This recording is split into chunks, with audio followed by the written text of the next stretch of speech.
Thanks for join Global Tutorial Bernard Simamora, SSI, SIP, SH, MH, MM. Subscribe, like, and share. Selamat mengikuti. Filsafat Hukum dan Etika Profesi Topik 04 dari 50 topik. Ruang lingkup filsafat hukum. Bagaimana kedudukan filsafat hukum dalam konstelasi ilmu dan apakah menjadi cabang dari ilmu hukum atau cabang dari ilmu filsafat? Konstelasi bidang-bidang filsafat sebagaimana dikemukakan di atas belum menjawab letak filsafat hukum. Menurut Carl Joachim Friedrich, filsafat hukum merupakan bagian dari filsafat umum karena ia menawarkan refleksi filosofis mengenai landasan hukum umum. Objek dari filsafat hukum tidak lain adalah hukum itu sendiri. Hukum berkaitan erat dengan norma-norma yang mengatur perilaku manusia. Sementara itu, pembahasan mengenai perilaku manusia ada pada etika. Dengan demikian, dapat dipahami bahwa filsafat hukum merupakan bagian dari filsafat tingkah laku yang disebut etika. Maka, pada hakikat, filsafat hukum merupakan filsafat yang mengkaji hukum secara mendalam sampai inti atau dasarnya yang disebut sebagai hakikat hukum. Hal itu berarti, filsafat nilai berkedudukan sebagai genus, etika sebagai spesies, dan filsafat hukum sebagai subspesies. Sedangkan mengenai etika, terdapat beberapa ahli yang memasukkannya dalam aksiologi. Maka, fokus filsafat hukum terletak pada bidang aksiologi sebagai salah satu bidang kajian dalam filsafat. Menurut Driyarkara, filsafat dalam kaitannya dengan filsafat hukum, dapat dipersepsi seperti berikut ini. Jika filsafat teoretis membicarakan filsafat real tentang kenyataan, a. Metafisika meliputi metafisika fundamental, kritika, dan metafisika sistematis, ontologi, teodisia, dan b. Filsafat tentang alam, kosmologi, dan manusia, antropologia, maka filsafat praktisnya adalah tentang keseluruhan kegiatan manusia yakni, a. Filsafat etika, dan b. Filsafat tentang agama. Jika filsafat teoretis membicarakan filsafat rasional, logika, antara lain, a. Logika umum, formal, dan b. Logika khusus, yakni filsafat tentang ilmu-ilmu pengetahuan, maka filsafat praktisnya membicarakan filsafat kebudayaan, a. Bagian umum, filsafat kebudayaan, dan b. Bagian khusus, filsafat bahasa, kesenian, teknik, ekonomi, dan sejarah. Dalam uraian ini, filsafat hukum itu termasuk filsafat praktis, yakni filsafat etika. Dapat ditegaskan bahwa filsafat hukum adalah bagian dari ilmu filsafat, yakni etika. Etika masuk dalam kajian aksiologi. Lalu, apa saja objek kajian filsafat hukum? Cabang ilmu utama dari filsafat adalah ontologi, epistemologi, aksiologi, dan moral, etika. Ontologi, metafisika, membahas hakikat mendasar atas keberadaan sesuatu. Epistemologi membahas pengetahuan yang diperoleh manusia, misalnya asalnya, sumber, dari mana sajakah pengetahuan itu diperoleh manusia, apakah ukuran kebenaran pengetahuan yang telah diperoleh manusia itu, dan bagaimana susunan pengetahuan yang sudah diperoleh manusia. Ilmu tentang nilai atau aksiologi adalah bagian dari filsafat yang khusus membahas hakikat nilai yang berkaitan dengan sesuatu. Kemudian, yang dimaksud dengan filsafat moral adalah bagian dari filsafat yang membahas tingkah laku manusia. Di sini, nilai tersebut mencakup baik dan buruk serta benar dan salah. Berfilsafat, berarti berpikir radikal mendasar hingga sampai akar-akarnya. Berfilsafat juga dapat dikatakan sebagai proses berpikir dalam tahap makna, yakni menemukan makna terdalam dari sesuatu.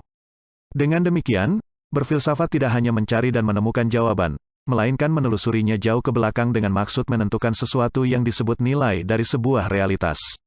Filsafat memiliki objek bahasan yang sangat luas dan meliputi semua hal yang dapat dijangkau oleh pikiran manusia dan berusaha memaknai dunia dalam hal makna. Adapun ilmu hukum memiliki ruang lingkup yang terbatas karena hanya mempelajari norma atau aturan hukum. Banyak persoalan yang berkenaan dengan hukum membangkitkan pertanyaan-pertanyaan lebih lanjut sehingga memerlukan jawaban mendasar.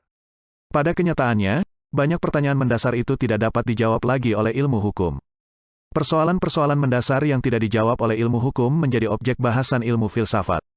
Adanya fakta dimaksud melahirkan suatu disiplin ilmu filsafat hukum. Filsafat hukum merupakan cabang filsafat, yaitu filsafat tingkah laku atau etika, yang mempelajari hakikat hukum. Dengan kata lain, filsafat hukum adalah ilmu yang mempelajari hukum secara filosofis. Jadi, objek filsafat hukum adalah hukum. Objek tersebut dikaji secara mendalam sampai inti atau dasarnya yang disebut hakikat. Mengingat objek filsafat hukum adalah hukum, masalah atau pertanyaan yang dibahas oleh filsafat hukum antara lain terkait dengan hubungan hukum dan kekuasaan, hubungan hukum kodrat dan hukum positif. Apa sebab orang menaati hukum? Apa tujuan hukum? Serta masalah-masalah hukum kontemporer, seperti masalah hak asasi manusia dan etika profesi hukum. Banyaknya permasalahan hukum tidak semuanya dibahas dalam kuliah filsafat hukum, melainkan pada pertanyaan-pertanyaan yang dipandang pokok saja. Appledon sebagaimana dikutip Abdul Ghaffur Ansori menyebutkan 3 pertanyaan penting yang dibahas oleh filsafat hukum, yaitu 1. Apakah pengertian hukum yang berlaku umum? 2. Apakah dasar kekuatan mengikat dari hukum? Dan 3. Apakah yang dimaksud dengan hukum kodrat? Lili Rasjidi menyebutkan pertanyaan yang menjadi masalah filsafat hukum, antara lain, 1. Hubungan hukum dan kekuasaan, 2. Hubungan hukum dengan nilai-nilai sosial budaya, 3. Apa sebab negara berhak menghukum seseorang, 4. Apa sebab orang menaati hukum, 5. Masalah pertanggungjawaban, 6. Masalah hak milik, 7. Masalah kontrak, dan 8.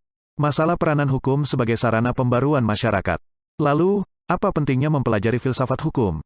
Bukankah sudah cukup belajar dogmatika hukum dan teori hukum untuk menyelesaikan permasalahan hukum? Toh, hakim di Indonesia sebagian besar juga tidak ubahnya sebagai corong undang-undang.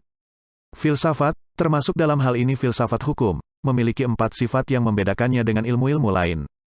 Pertama, filsafat memiliki karakteristik yang bersifat menyeluruh. Dengan berpikir holistik tersebut, mahasiswa atau siapa saja yang mempelajari filsafat hukum diajak untuk berwawasan luas dan terbuka. Mereka diajak untuk menghargai pemikiran, pendapat, dan pendirian orang lain. Itulah sebabnya dalam filsafat hukum juga diajarkan mengenai berbagai aliran pemikiran tentang hukum. Dengan demikian, apabila mahasiswa tersebut telah lulus sebagai sarjana hukum, diharapkan ia tidak akan bersikap arogan dan a priori bahwa disiplin ilmu yang dimilikinya lebih tinggi dengan disiplin ilmu yang lain. Kedua, filsafat hukum juga memiliki sifat yang mendasar. Artinya, dalam menganalisis masalah, kita diajak untuk berpikir kritis dan radikal. Mereka yang mempelajari filsafat hukum diajak untuk memahami hukum tidak dalam arti hukum positif ansih. Karena hanya dengan mempelajari hukum positif, yang bersangkutan tidak akan mampu memanfaatkan dan mengembangkan hukum secara baik pada saat mereka menjadi hakim. Hakim yang hanya fokus pada undang-undang akan berperan sebagai corong undang-undang. Ketiga, filsafat hukum bersifat spekulatif. Sifat ini tidak boleh diartikan secara negatif sebagai sifat gambling. Sifat spekulatif mengajak seseorang mempelajari sesuatu secara inovatif. Spekulatif di sini bersifat terarah dan dapat dipertanggungjawabkan secara ilmiah. Harapannya, hukum dapat dikembangkan ke arah yang dicita-citakan bersama, ius constituendum. Keempat, filsafat hukum bersifat reflektif kritis. Sifat ini membimbing kita menganalisis permasalahan hukum secara rasional dan kemudian mempertanyakan jawaban itu secara terus-menerus hingga menemukan berbagai alternatif solusi. Menurut Ali Saifullah, terdapat banyak nilai kegunaan atau manfaat yang dapat kita peroleh manakala mempelajari segala sesuatu, termasuk hukum, secara filosofis sebagai berikut. 1. Pengertian tentang ilmu filsafat dapat digunakan sebagai pedoman dalam menghadapi kehidupan sehari-hari, baik sebagai individu maupun anggota masyarakat. 2. Betapapun kaburnya serta kesimpangsiuran pengertian kebebasan dan individualitas manusia, apabila telah memiliki filsafat hidup, pandangan hidup yang mantap akan menentukan kriteria baik buruknya tingkah laku yang telah kita pilih dan atas dasar keputusan batin kita sendiri. Manusia telah memiliki kebebasan dan kepribadian sendiri. 3. Keadaan masyarakat yang serba tidak pasti selalu mengalami perubahan yang cepat dan dialami individu yang mengakibatkan krisis batin meskipun bervariasi tingkatannya. Pemahaman akan filsafat hidup dapat mengurangi dan menghindari gejala negatif dari kehidupan sehingga kehidupan kita akan lebih terarah dan tepat. 4. Tingkah laku manusia tentu bertujuan dan ini pada dasarnya ditentukan oleh filsafat hidupnya. Maka dari itu, manusia harus memiliki filsafat agar tingkah lakunya lebih bernilai dan bermakna. Menurut Muhammad Erwin, dengan memahami filsafat hukum, Anda akan memetik 3 manfaat, yakni 1. Manfaat ideal, 2. Manfaat praktis, dan 3. Manfaat real. Manfaat ideal yang dapat diperoleh apabila mempelajari filsafat hukum, yaitu akan memperoleh pemahaman tentang eksistensi manusia dan kemanusiaannya dalam dinamika kehidupan. Manfaat praktis pengkajian filsafat hukum akan membuat Anda mampu menggali, mengolah, dan memanfaatkan setiap potensi atau sumber daya yang ada, baik yang ada dalam diri maupun yang terdapat di luar dirinya, melalui gerak menuju tingkat kehidupan yang lebih baik dari masa sebelumnya. Manfaat real adalah manfaat yang bersifat kesehatan, yakni manfaat mana yang mengantarkan manusia kepada sebuah pengertian dan kebijaksanaan untuk menerima kenyataan yang ada pada masa kini terlepas dari masa lalu dan yang akan datang. Kemanfaatan filsafat hukum, apabila diukur dengan sifat-sifat yang ada pada filsafat hukum itu sendiri, filsafat hukum memiliki sifat holistik atau menyeluruh. Dengan cara berpikir holistik tersebut, kita diajak untuk berwawasan luas dan terbuka dengan menghargai pendapat, pemikiran, dan pendirian orang lain supaya kita tidak bersifat arogan dan a priori.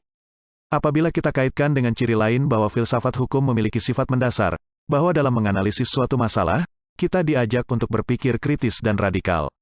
Artinya, dalam mengkaji hukum, perlu dilakukan sampai pada intinya atau yang dalam dunia filsafat dikenal dengan hakikat. Orang yang mempelajari hukum dalam arti positif semata tidak akan mampu memanfaatkan dan mengembangkan hukum secara baik. Hakim yang tidak mampu melakukan kajian hukum secara filosofis akan menjadi corong undang-undang. Ia hanya akan membenarkan siapa saja yang secara formal punya bukti dan ia akan menekankan pada aspek kepastian dibanding keadilan. Jika kita kaitkan dengan sifat filsafat yang spekulatif, dalam konteks hukum akan menjadikannya berkembang ke arah yang dicita-citakan bersama. Spekulatif pada filsafat hukum ini dimaksudkan dalam upaya manusia untuk secara maksimal mengoptimalkan pengetahuan dan ilmu yang dimiliki. Melalui sifat reflektif kritis, filsafat hukum berguna untuk membimbing ahli hukum dalam menganalisis masalah-masalah hukum secara rasional dan kemudian mempertanyakan jawaban itu secara terus-menerus. Analisis nilai inilah yang membantu kita untuk menentukan sikap secara bijaksana dalam menghadapi suatu masalah konkret. Dengan demikian, sifat reflektif kritis pada filsafat hukum adalah melakukan evaluasi terhadap keberlakuan dan pelaksanaan aturan dalam kehidupan berorganisasi. Jadi, filsafat hukum adalah bagian dari ilmu filsafat, yakni filsafat nilai, aksiologi, khususnya filsafat tentang nilai baik buruk perilaku manusia, etika. Filsafat hukum melakukan kajian terhadap hukum secara filsafati yang bercirikan holistik, mendasar, reflektif kritis, spekulatif, dan berupaya memperoleh kesempurnaan. Untuk lebih memudahkan Anda terkait sifat dan manfaat dari filsafat hukum, dapat dirangkum dalam tabel berikut. 1. Holistik menyeluruh manfaatnya, artinya, diharapkan tidak bersifat arogan, a priori dalam pembentukan hukum, penemuan hukum, dan dalam pengambilan keputusan. 2. Mendasar manfaatnya, artinya, kita diajak untuk memahami hukum tidak dalam arti hukum positif semata, melainkan juga hukum yang hidup di masyarakat dan hukum yang dicita-citakan.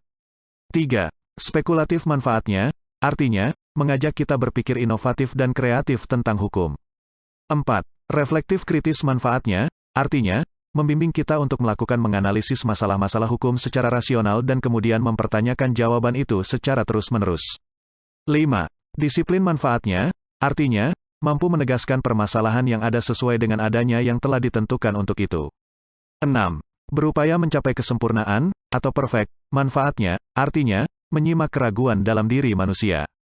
Demikianlah materi topik keempat filsafat hukum dan etika profesi. Channel ini membantu memahami mata kuliah bagi para mahasiswa di perguruan tinggi manapun di Indonesia dan masyarakat umum. Video tutorial S1 Ilmu Hukum, S1 Ilmu Pemerintahan, S1 Ilmu Komunikasi, S1 Ilmu Manajemen, S1 Ilmu Administrasi dan lainnya disajikan di channel. Video tutorial dituturkan dan disubtitelkan agar dapat ditonton, dibaca sambil didengarkan. Untuk pemahaman yang lebih baik, putar dan dengarkan video tutorial berulang-ulang. Subscribe dan like, agar Anda mendapatkan update tutorial lainnya. Bagikan link video ini, agar teman lain juga mendapatkan manfaat channel ini. Sampai jumpa.